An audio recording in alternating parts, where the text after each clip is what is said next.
كتاب ذم الدنيا، وهو الكتاب السادس من ربع المهلكات من كتب إحياء علوم الدين. كتاب ذم الدنيا. بسم الله الرحمن الرحيم. الحمد لله الذي عرف أولياءه غوائل الدنيا وآفاتها، وكشف لهم عن عيوبها وعوراتها حتى نظروا في شواهدها وآياتها، ووزنوا بحسناتها سيئاتها، فعلموا أنه يزيد منكرها على معروفها، ولا يفي مرجوها بمخوفها، ولا يسلم طلوعها من كسوفها، ولكنها في صورة امرأة مليحة تستميل الناس بجمالها، ولها أسرار سوء قبائح تهلك الراغبين في وصالها. ثم هي فرارة عن طلابها، شحيحة بإقبالها، وإذا أقبلت لم يؤمن شرها ووبالها.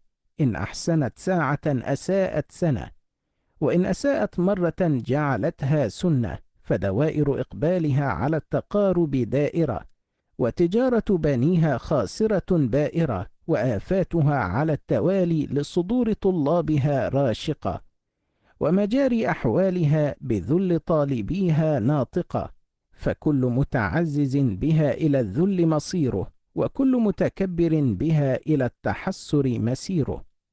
شأنها الهرب من طالبها، والطلب لهاربها. من خدمها فاتتها، ومن أعرض عنها واتتها. لا يخلو صفوها عن شوائب الكدورات، ولا ينفك سرورها عن المنغصات. سلامتها تعقب السقم، وشبابها يسوق إلى الهرم، ونعيمها لا يثمر إلا الحسرة والندم.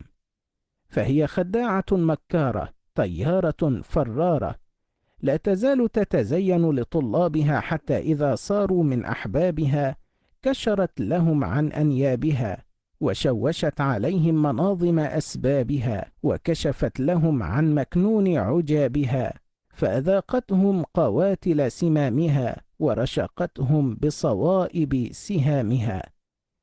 بينما أصحابها منها في سرور وإنعام، إذا ولت عنهم كأنها أضغاث أحلام، ثم كرت عليهم بدواهيها، فطحنتهم طحن الحصيد، ووارتهم في أكفانهم تحت الصعيد.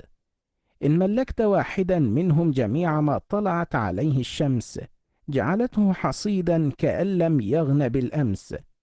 تمني أصحابها سرورا، وتعدهم غرورا، حتى يأملون كثيرا ويبنون قصورا، فتصبح قصورهم قبورا، وجمعهم بورا، وسعيهم هباء منثورا، ودعاؤهم ثبورا. هذه صفتها، وكان أمر الله قدرا مقدورا. والصلاة على محمد عبده ورسوله المرسل إلى العالمين بشيرا ونذيرا، وسراجا منيرا، وعلى من كان من أهله وأصحابه له في الدين ظهيرا، وعلى الظالمين نصيرا، وسلم تسليما كثيرا. أما بعد، فإن الدنيا عدوة لله، وعدوة لأولياء الله، وعدوة لأعداء الله. أما عداوتها لله فإنها قطعت الطريق على عباد الله، ولذلك لم ينظر الله إليها منذ خلقها. وأما عداوتها لأولياء الله فإنها تزينت لهم بزينتها، وعمتهم بزهرتها ونضارتها، حتى تجرعوا مرارة الصبر في مقاطعتها. وأما عداوتها لأعداء الله فإنها استدرجتهم بمكرها ومكيدتها، واقتنصتهم بشبكتها، حتى وثقوا بها وعولوا عليها، فخذلتهم أحوج ما كانوا إليها، فاجتنوا منها حسرة تتقطع دونها الأكباد، ثم حرمتهم السعادة أبد الآباد، فهم على فراقها يتحسرون، ومن مكايدها يستغيثون فلا يغاثون، بل يقال لهم اخسأوا فيها ولا تكلمون. أولئك الذين اشتروا الحياة الدنيا بالآخرة، فلا يخفف عنهم العذاب ولا هم ينصرون. وإذا عظمت غوائل الدنيا وشرورها، فلا بد أولا من معرفة حقيقة الدنيا وما هي، وما الحكمة في خلقها مع عداوتها، وما مداخل غرورها وشرورها. فإن من لا يعرف الشر لا يتقيه ويوشك أن يقع فيه. ونحن نذكر ذم الدنيا وأمثلتها وحقيقتها وتفصيل معانيها وأصناف الأشغال المتعلقة بها ووجه الحاجة إلى أصولها وسبب انصراف الخلق عن الله بسبب التشاغل بفضولها، إن شاء الله تعالى، وهو المعين على ما يرتضيه. بيان ذم الدنيا. الآيات الواردة في ذم الدنيا وأمثلتها كثيرة، وأكثر القرآن مشتمل على ذم الدنيا وصرف الخلق عنها ودعوتهم إلى الآخرة، بل هو مقصود الأنبياء عليهم الصلاة والسلام، ولم يبعثوا إلا لذلك. فلا حاجة إلى الاستشهاد بآيات القرآن لظهورها، وإنما نورد بعض الأخبار الواردة فيها.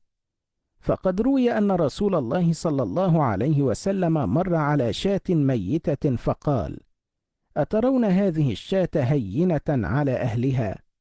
قالوا: من هوانها ألقوها. قال: والذي نفسي بيده، للدنيا أهون على الله تعالى من هذه الشاة على أهلها، ولو كانت الدنيا تعدل عند الله جناح بعوضة ما سقى كافرا منها شربة ماء. وقال صلى الله عليه وسلم: الدنيا سجن المؤمن وجنة الكافر. وقال رسول الله صلى الله عليه وسلم: الدنيا ملعونة ملعون ما فيها إلا ما كان لله منها. وقال أبو موسى الأشعري: قال رسول الله صلى الله عليه وسلم: من أحب دنياه أضر بآخرته، ومن أحب آخرته أضر بدنياه، فآثروا ما يبقى على ما يفنى.